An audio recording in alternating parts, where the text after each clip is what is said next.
إن الحمد لله نحمده ونستعينه ونستغفره ونؤمن به ونتوكل عليه ونعوذ بالله من شرور أنفسنا ومن سيئات أعمالنا واليوم سے سائلنٹ کر دو من يهده الله فلا مضل له ومن يضلل فلا هادي له وأشهد أن لا إله إلا الله وحده لا شريك له وأشهد أن محمدا عبده ورسوله يا أيها الذين آمنوا اتقوا الله حق تقاته ولا تموتن إلا وأنتم مسلمون يا أيها الناس اتقوا ربكم الذي خلقكم من نفس واحدة وخلق منها زوجها وبث منهما رجالا كثيرا ونساء واتقوا الله الذي تساءلون به والأرحام إن الله كان عليكم رقيبا يا أيها الذين آمنوا اتقوا الله وقولوا قولا سديدا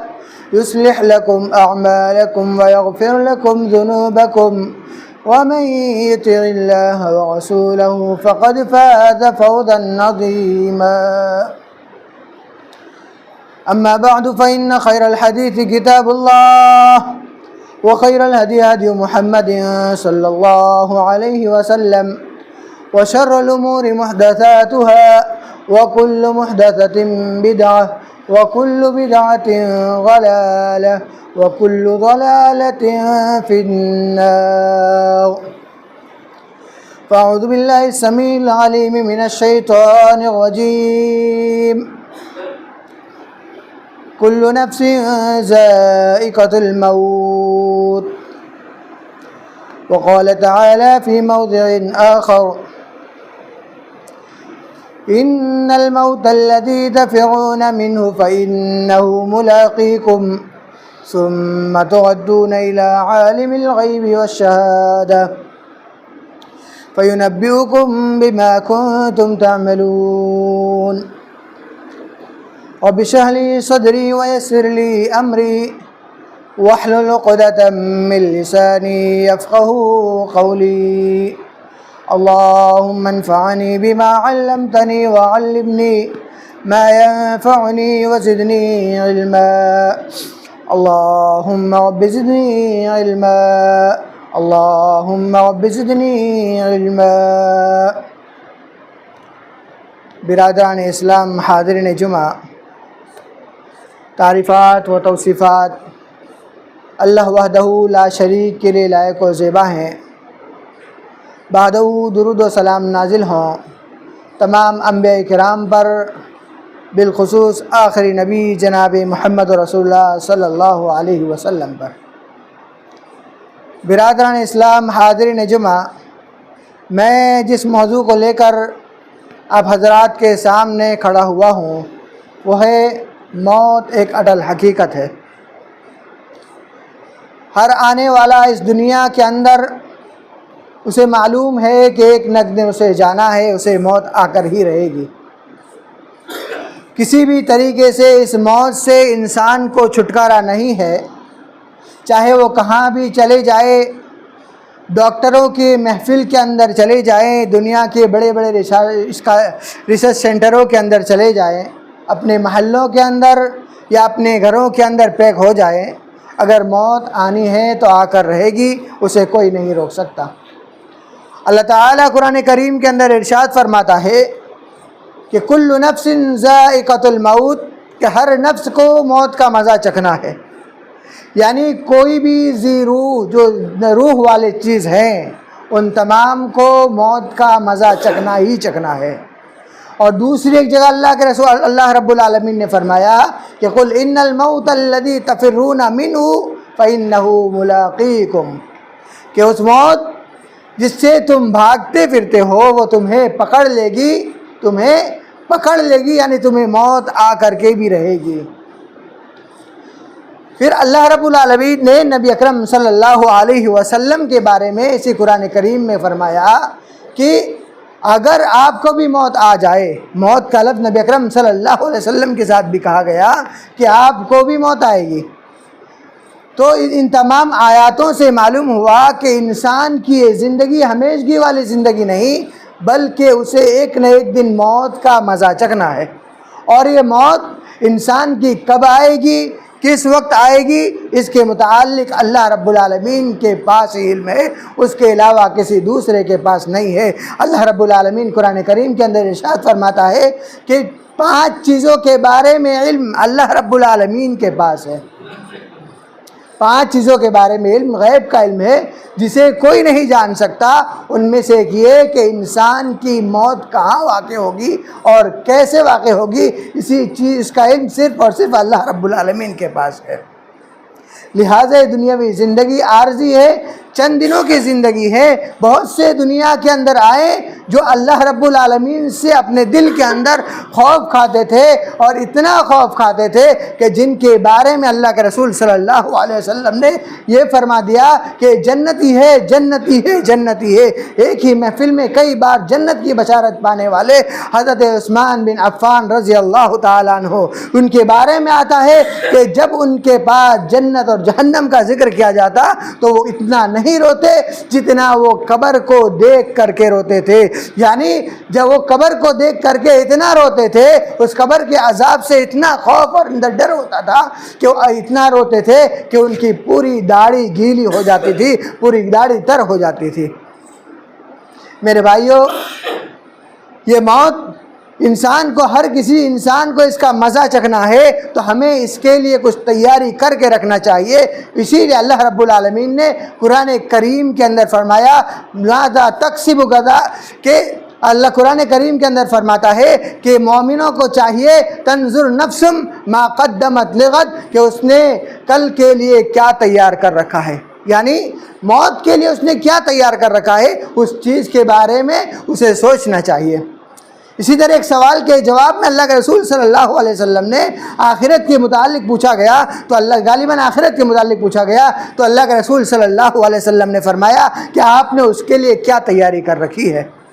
لہٰذا اب جب یہ معلوم ہو گیا کہ انسان کی موت کسی بھی وقت اور کبھی بھی آ سکتی ہے، تو ہمیں اس کے لیے تیاری کرنا چاہیے، کیونکہ انسان کی زندگی، یہ زندگی اللہ رب العالمین نے کھیل و تماشا، مال و دولت کمانے کے لیے نہیں دی ہے، بلکہ زندگی انسان کی ایک کوشش کے لیے دی ہے، اور وہ کوشش اللہ رب العالمین کی عبادت ہے، اور عبادت بھی ایسی کہ جس عبادت سے اللہ رب العالمین راضی ہو جائے، اللہ رب العالمین کے دل کو موم کر لے، اور اللہ رب العالمین ہمارے حشر کو اچھا حشر بنا دے اور ہمیں جنت کے اندر داخل کر دے۔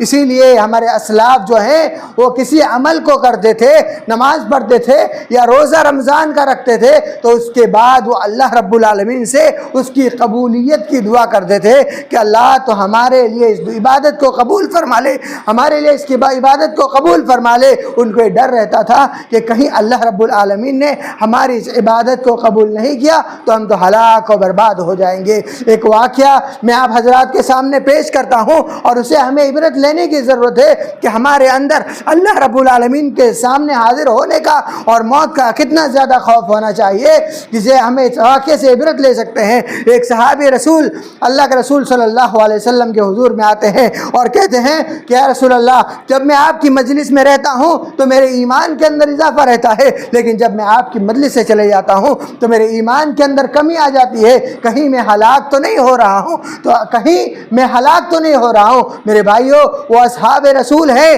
جن کے متعلق اللہ رب العالمین نے فرما دیا لقد رضی اللہ عن المؤمنین یبایعونک تحت الشجرہ، کہ اللہ کا رسول سے جنہوں نے بیعت کی اللہ رب العالمین ان سے راضی ہو گیا۔ وہ اپنے اعمال کرنے کے بعد اتنے خوف زدہ ہوتے ہیں کہ ان کے دل کے اندر ایمان کی کمی آتی ہے، اگر گناہ کی طرف وہ راغب ہوتے ہیں تو اتنے زیادہ خوف زدہ ہوتے ہیں، اتنے زیادہ اللہ رب العالمین کے حضور میں پیش ہونے کے لیے خوف زدہ ہوتے ہیں کہ وہ یہ خوف کر لیتے ہیں کہ کہیں میرے ایمان تو نہیں چلے گیا۔ اور اسی طریقے سے ایک شخص ایک صحابہ رسول سے زنا ہو گیا، وہ اللہ کے رسول کے پاس آتے ہیں اور کہتے ہیں کہ یا رسول اللہ طہرنی یا رسول اللہ، کہ اللہ کے رسول آپ مجھے پاک کر دیجئے، مجھے پاک کر دیجئے، مجھے پاک کر دیجئے۔ ان کے اندر گناہ کا اتنا احساس ہے کہ وہ اپنے گناہ سے نادم ہو کر کے اس دنیا کی سزا کاٹنے کے لیے تیار ہو جاتے ہیں، لیکن کل قیامت کے دن قبر کے عذاب سے اور آخرت کے عذاب سے بچاؤ کا راستہ نکالتے ہیں۔ میرے بھائیوں، عمر بن عبدالعزیز یہ خلیفہ گزرے ہوئے ہیں، بڑے نیک تھے اور اللہ والے تھے۔ ان کا وہ وقت کے خلیفہ، وقت کے بادشاہ تھے۔ ان کے زمانے کے اندر ایک بار مال فے آیا، مال فے کے اندر سیب آئے، سفرجن ایپل کہتے ہیں، وہ سیب آئے مال فیل کے اندر، وہ مسلمانوں کے درمیان بانٹنا تھا۔ اس میں سے ایک سیب ان کے بیٹے نے لے لیا اور وہ کھانے لگے، لہذا جب انہوں نے دیکھا تو اس کے منہ سے انہوں نے اس سیب کو چھین لیا اور چھین کر کے اس سیب کو مال فے کے اندر واپس رکھ دیا اور اس بچے کو اندر بھیج دیا۔ جب اس کی ماں نے یہ دیکھا تو اس کی ماں نے بازار سے سیب منگوائے اور ان کو وہ سیب دیا، انہوں نے وہ کھایا۔ جب حضرت عمر بن عبدالعزیز رضی اللہ تعالیٰ عنہ رحمہ اللہ علیہ جب اندر گئے، انہوں نے سیب کی خوشبو پائی تو انہوں نے یہ محسوس کیا کہ کہیں یہ مال فے کے اندر سے تو نہیں لیا گیا ہے۔ انہوں نے دریافت کیا کہ آخر یہ مال فے کے اندر سے تو نہیں لیا گیا۔ انہوں نے کہا، ان کی وائف نے کہا کہ نہیں، یہ مال فے کے اندر سے نہیں لیا گیا، بلکہ میں نے اس چیز کو بازار سے منگوایا ہے، اس چیز کو بازار سے منگوایا ہے۔ وہ کہتے ہیں، عمر بن عبدالعزیز اس کے بعد کہتے ہیں کہ اللہ کی قسم مجھے اتنا زیادہ اللہ رب العالمین سے خوف ہے کہ کہیں اس سیب کھانے کی وجہ سے اللہ رب العالمین میرے اجر کے اندر سے کمی نہ کر لے۔ وہ وقت کا بادشاہ اگر چاہتا تو اپنی جھولی بھر لیتا، لیکن ان کا حال یہ تھا کہ ان کے بارے میں ایک آتے ہیں، ان کی بیمار ہوتے عیادت کرنے کے لیے آتے ہیں، ایک جوڑی کپڑے پہنے ہوئے ہیں، وہ کپڑے بھی گندے ہو چکے ہیں۔ ان کی وائف سے کہہ کے جاتے ہیں کہ ان کے کپڑے دھل لینا، پھر دوبارہ آتے ہیں عیادت کرنے کے لیے، اسی کپڑے کو اسی حالت میں دیکھتے ہیں، کہتے ہیں اس کو دھل لو، کیوں نہیں دھلتے؟ تو کہتے ہیں کہ ان کے پاس صرف ایک ہی جوڑی کپڑا ہے۔ میرے بھائیوں، یہ اس وقت کے بادشاہ تھے، ان کو اللہ رب العالمین کا اتنا زیادہ ڈر تھا، رب ذوالجلال کے سامنے حاضر ہونے کا اتنا ڈر تھا، موت کا اتنا خوف تھا کہ کہیں موت کے بعد اللہ رب العالمین میری پکڑ تو نہ کر لے، کہ جب میں وقت کا بادشاہ بنا تو اپنے دل کی خواہشات پوری کرنے کے اندر لگ گیا اور لوگوں کی خواہشات کو چھوڑ دیا۔ یہ ہمہ وقت ایسے گزرے ہیں، ان کے واقعات پڑھیں گے دل موم ہو جائے گا، آنکھوں سے آنسو تر ہو جائیں گے، نکل جائیں گے۔ میرے بھائیوں، اور بھی بہت سے واقعات ہیں جو ہمیں یہ بتلاتے ہیں کہ یہ نصیحت دیتے ہیں کہ اللہ رب العالمین کا ڈر ہمیں اپنے سامنے رکھنا چاہیے، تاکہ ہماری زندگی صحیح ایمان والے کی طرح اپنی زندگی گزار سکیں، مومنوں کی طرح ہماری زندگی گزر سکیں۔ کیونکہ اگر ہم مومنوں کے راستے پر ہیں، صحابہ کرام کے راستے پر ہوں گے، تبھی ہماری زندگی کامیاب ہو سکتی ہے، وگرنہ ہماری زندگی کامیاب ہرگز نہیں ہو سکتی، آخرت کے اندر ہمیں خسارہ اٹھانا پڑے گا۔ اسی طریقے سے قبر، جس کے اندر انسان کے لیے عذاب بھی رکھا گیا ہے اور خوشخبری بھی رکھی گئی ہے۔ جو اللہ کے نیک بندے ہیں ان کے لیے تو خوشخبری رکھی گئی ہے، لیکن جو اس دنیا کے اندر غفلت کرتے ہیں، نمازوں کی چوری کرتے ہیں اور اسی طریقے سے لوگوں کا ناحق کھا لیتے ہیں، یا اسی طریقے سے جو ایک دوسرے کے حقوق ادا نہیں کرتے ہیں، ایک دوسرے کو تکلیف پہنچاتے ہیں، وہ قبر کے اندر ان کو عذاب دیا جائے گا۔ انہیں قبر کے اندر سوال کیا جائے گا، 3 سوالات ہوں گے، ان 3 سوالوں کے بارے میں وہ جواب نہیں دیا جائے گا۔ اس کی وجہ سے ان کے لیے جہنم کی کھڑکی کھول دی جائے گی، اور جب تک وہ اس میں رہیں گے جہنم کی گرم ہوا ان کے پاس آتی رہے گی، اور طرح طرح کے سانپ، بچھو وغیرہ ان کو ڈستے رہیں گے، قبر کے اندر برابر ڈستے رہیں گے۔ میرے بھائیوں، یہ جو ہے وہ سب سے پہلے آخرت کی منزلوں میں سب سے پہلے منزل قبر کی منزل ہے، سب سے پہلے منزل قبر کی منزل ہے۔ اللہ کے رسول صلی اللہ علیہ وسلم نے فرمایا کہ آخرت کی منزلوں میں سب سے پہلی منزل اس قبر کی منزل ہے، لہذا اس قبر کو یاد کیا کیجئے۔ اور اسی لیے اللہ کے رسول صلی اللہ علیہ وسلم نے فرمایا کہ اکثروا ہادم اللذات الموت، کہ انسان کی لذتوں کو، جو خواہشات کو ختم کرنے والی چیز موت ہے، اسے زیادہ سے زیادہ یاد کیا کرو۔ اور اسی طرح اور ایک حدیث کے اندر اللہ کے رسول صلی اللہ علیہ وسلم نے فرمایا کہ کنت نہیتکم عن زیارت القبور، کہ میں نے تمہیں قبر کی زیارت کرنے سے روک دیا تھا، فزوروہا، لہذا تم اس کی زیارت کرو، کیونکہ قبر کی زیارت یہ اللہ رب العالمین کے پاس حاضر ہونے کو دکھلاتی ہے، یاد دلاتی ہے کہ تمہیں اللہ رب مرنا ہے اور مر کر کے یہاں آنا ہے اور اللہ رب العالمین کے پاس حاضر ہونا ہے۔ لہذا اپنی زندگی کو غنیمت جانے اور اس کے اندر جو ہم سے گناہ ہو رہے ہیں اس کے اندر زیادہ سے زیادہ اللہ رب العالمین سے رجوع کریں، توبہ استغفار کریں، کیونکہ اگر ہم توبہ کرتے ہیں تو اللہ رب العالمین ہم سے راضی ہوتا ہے۔ انسان ہونے کے ناطے ہم سے گناہ ہو جاتے ہیں۔ نبی اکرم صلی اللہ علیہ وسلم نے فرمایا کہ کل بنی آدم خطاؤن، کہ ہر بنی آدم علیہ السلام کی اولاد جو ہے وہ خطا کار ہے، وخیر الخطائین التوابون، لیکن ان خطا کاروں میں سے بہتر کون ہے؟ جو توبہ کرنے والے ہیں۔ لہذا توبہ کو لازم پکڑیں۔ یہ توبہ ایسی چیز ہے جو انسان کو صحیح راستے کی طرف لے جاتی ہے۔ یہ توبہ ایسی چیز ہے جسے رب کی رضا حاصل ہوتی ہے، اور اللہ رب العالمین انسان کے دل کے اندر اس کی وجہ سے تقوی پیدا فرماتا ہے، اور یہ تقوی، یہ انسان کا اللہ رب العالمین کا ڈر، اور یہ تقوی جو ہے وہ انسان کو جنت کے راستے پر لے جاتا ہے۔ لہذا اس توبہ استغفار کو لازم پکڑیں، اور اسی توبہ استغفار کے متعلق نبی اکرم صلی اللہ علیہ وسلم کے اعمال بتلائے جاتے ہیں کہ اکثر 70 مرہ، کہ ایک حدیث کے اندر کہ اللہ کے رسول صلی اللہ علیہ وسلم 70 مرتبہ دن کے اندر، ایک دن کے اندر توبہ استغفار کیا کرتے ہیں، اور دوسری حدیث کے اندر اللہ کے رسول صلی اللہ علیہ وسلم 100 مرتبہ 100 مرہ کا آتا ہے کہ ایک دن کے اندر 100 مرتبہ توبہ استغفار کیا کرتے تھے۔ لہذا ہم اپنا جائزہ لیں، ہماری صبح ہو رہی ہے، ہماری شام ہو رہی ہے، ہم کتنے بار اللہ رب العالمین کے سامنے اپنے ہاتھ کو اٹھاتے ہیں، کتنے بار استغفر اللہ پڑھتے ہیں۔ ہماری صبح ہو رہی ہے، ایک دن گزر رہا ہے، 2 دن گزر رہا ہے، ہم نے 2 دنوں کے اندر کتنے بار استغفار پڑھا۔ ہمارے لیے پورا ہفتہ گزر جاتا ہے، ایک جمعہ سے دوسری جمعہ آ جاتی ہے، ہم نے کتنے بار استغفار پڑھا۔ اللہ رب العالمین کے سامنے ہاتھ اٹھا کر کتنی بار ہم نے توبہ کی۔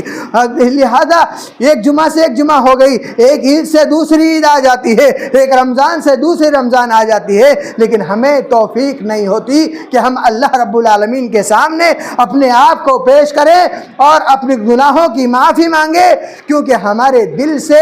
آخرت کے عذاب ہم بھول چکے ہیں، اور اس کو جو قبر کے اندر ہمیں جانا ہے، ایک دن موت آنی ہے، ہم اس چیز کو بھول چکے ہیں۔ لہذا ہماری زندگی ایسی ہو گئی ہے کہ ہماری پوری زندگی گزر جاتی ہے، ہم سے زندگی کے اندر 5 6 7 بار جب ہم مشکل کے اندر پڑتے ہیں تب اللہ کے سامنے ہاتھ اٹھاتے ہیں، اور اس ہاتھ اٹھانے کے اندر بھی صرف اپنی پریشانیوں کو بتلاتے ہیں کہ اللہ میرے ساتھ یہ پریشانی ہے، یہ پریشانی ہے، میری اس پریشانی کو دور کر دے، لیکن ہمیں استغفار کی توفیق نہیں ہوتی کہ ہم اپنے گناہوں کی معافی اللہ رب العالمین سے مانگے۔ لہذا ہمیں اپنے اعمال کے اندر غور و فکر کرنا چاہیے۔ ہم اس نبی کے امتی ہیں جو نبی ایک دن کے اندر 70 سے 100 مرتبہ توبہ استغفار کرتے تھے۔ ہم اس نبی کے امتی ہیں جو پورے دن اللہ رب العالمین کے ذکر کے اندر گزارتے ہیں۔ اگر آج ہم اور آپ یہ دعویٰ کرتے ہیں کہ ہم نبی سے محبت کرتے ہیں، آئی لو محبت کہتے ہیں، آئی لو محمد کہتے ہیں، تو ہمارے لیے ضروری ہے کہ اس نبی کی ہم اطاعت و فرما برداری کریں، اس نبی کے کیے ہوئے اعمال کے اوپر ہمیں اپنے ان کے اعمال کی طرح ہمیں بھی اعمال کرنا چاہیے۔ وہ دن اور رات میں اللہ رب العالمین کے ذکر کے اندر اپنی زبانوں کو تر رکھتے تھے، اور ہم اپنا جائزہ لیں تو ہم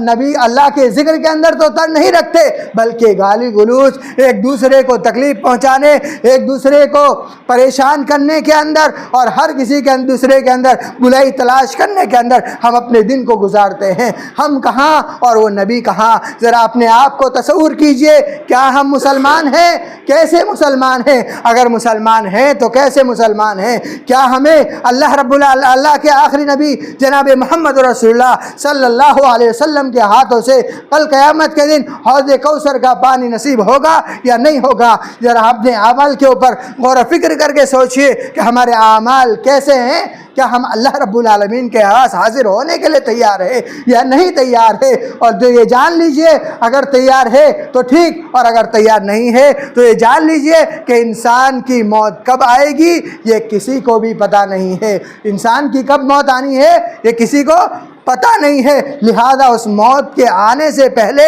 اللہ رب العالمین سے توبہ استغفار کر لے، اللہ کی طرف رجوع کرے اور اس سے اپنے گناہوں کی معافی مانگے اور اپنے اہل و عیال کی خیر و برکت کی دعائیں کرے۔ میرے بھائیوں، عرض کرنے کا مقصد یہ ہے کہ ہم اس قبر کو یاد کریں جس کے اندر ہر کسی کو جانا ہے۔ اور میرے بھائیوں، جب انسان کا وقت آ جاتا ہے اذا جاء اجلهم لا يستأخرون ساعة ولا يستقدمون، تو ذرہ برابر بھی وقت اللہ رب العالمین نہیں دیتا۔ اور جب قیامت قائم ہو جائے گی وہاں بندہ کہے گا کہ اللہ مجھے مہلت دے دو، میں دوبارہ جاؤں گا اور نیک اعمال کر کے آؤں گا اور نیک لوگوں کے ساتھ رہ کر کے آؤں گا۔ تو اللہ رب العالمین کہے گا کہ نہیں نہیں، اب تمہارے پاس کوئی مہلت نہیں ہوگی، اب تمہارے پاس کوئی مہلت نہیں ہے، لہذا وہ دن آنے سے پہلے تیاری کر لے جس دن ہم یہ کہے کہ کاش کہ میں مٹی ہوتا، یا لیتنی کنت ترابا، میں انسان نہ ہوتا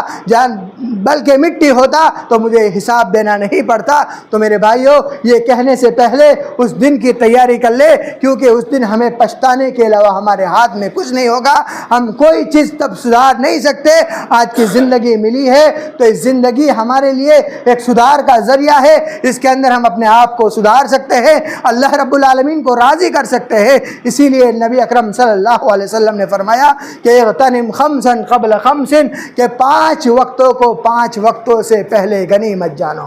5 وقتوں کو 5 وقتوں سے پہلے غنیمت جانو۔ اس میں سے ایک چیز اللہ کے رسول صلی اللہ علیہ وسلم نے فرمایا کہ وہ حیاتک قبل موتک، کہ اپنی زندگی کو موت سے پہلے غنیمت جانو، کہ انسان کی موت آئے اس سے پہلے اپنی زندگی کو غنیمت جانو۔ اور اسی حدیث کے اندر اور ایک لفظ آتا ہے وَشَبَابَكَ قَبْلَ حَرَمِكَ، کہ انسان کی زندگی کی جوانی جو ہے اس کو غنیمت جانو اس سے پہلے کہ بڑھاپا آ جائے۔ لہذا یہ جوانی کی عبادت، اس کے اندر اللہ رب العالمین کا اپنے دل کے اندر خوف رکھنا یہ بہت ضروری ہے۔ اگر اللہ کا خوف ہوگا تبھی جا کر کے ہم صحیح اعمال کر سکتے ہیں، آخرت کا خوف ہوگا، رب ذوالجلال کے سامنے حاضر ہونے کا خوف ہوگا، عذاب و سزا یا جزا و سزا کا ہمارے دل کے اندر ہوگا، جس کا اوپر یقین ہوگا تبھی جا کر ہم نیک اعمال کر سکتے ہیں۔ لہذا اسی حدیث کے اندر اور ایک لفظ آتا ہے کہ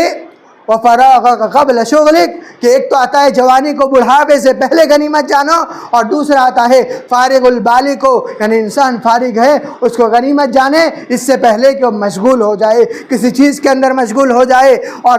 آتا ہے اس کے اندر آتا ہے 5 چیزوں میں سے کہ اپنی صحت کو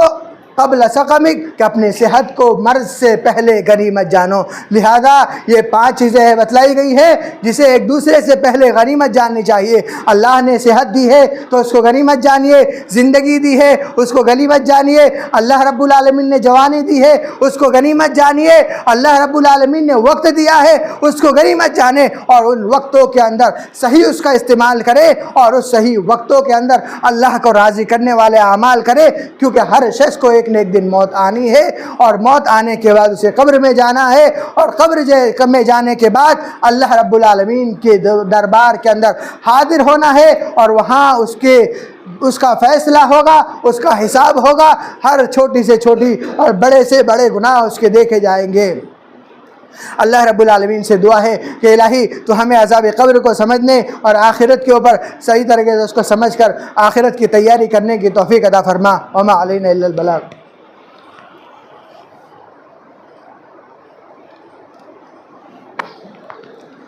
ان الحمد للہ نحمده ونستعینه ونستغفره ونؤمن به ونتوکل علیہ ونعوذ باللہ من شرور انفسنا ومن سیئات اعمالنا من يهده الله فلا مضل له ومن يضلل فلا هادي له واشهد ان لا اله الا الله وحده لا شريك له واشهد ان محمدا عبده ورسوله إن الله ملائكته يصلون على النبي يا أيها الذين آمنوا صلوا عليه وسلموا تسليما اللهم صل على محمد وعلى آل محمد كما صليت على إبراهيم وعلى آل إبراهيم إنك حميد مجيد اللهم بارك على محمد وعلى آل محمد كما باركت على إبراهيم وعلى آل إبراهيم